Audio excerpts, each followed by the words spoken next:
कोंडाईबारी घाटात 4 दिवसानंतर आढळला तरुणाचा मृतदेह, परिसरात खळबळ।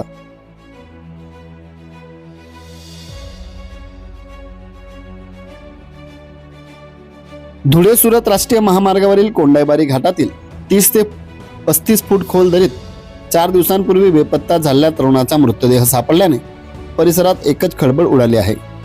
मृतदेहाची स्थिती अत्यंत भयावह असून त्यावरून निर्दयतेने खून झाल्याचा प्राथमिक अंदाज व्यक्त होत आहे। दिनांक 11 जानेवारी रोजी साक्री पोलिसांनी कोंडाईबारी घाटात हनुमान मंदिराजवळील वळणावरून खाली दरीत तरुणाचा मृतदेह आढळल्याची माहिती मिळाली। मृतदेह 30 ते 35 फूट खोल झुडप्यांमध्ये आढळून आला। मृताच्या तोंडावर कापड तर हातपाय दोरीने बांधलेले होते। बेपत्ता तरुण सईद शाह चिराग शाह वय 32 राहणार विसरवाडी याचा हा मृतदेह असल्याचे त्याच्या मृतदेहाच्या फोटोवरून निष्पन्न झाले। सईद शाह 8 जानेवारीपासून बेपत्ता होता। कुटुंबियांनी साक्री पोलीस ठाण्यात तक्रार दाखल केली होती। मृतदेह कुजलेल्या अवस्थेत सापडल्याने खून 4 दिवसापूर्वी झाल्याचा अंदाज वर्तवण्यात येत आहे। साक्री पोलिसांनी अज्ञात व्यक्तीविरोधात खुनाचा गुन्हा दाखल केला आहे।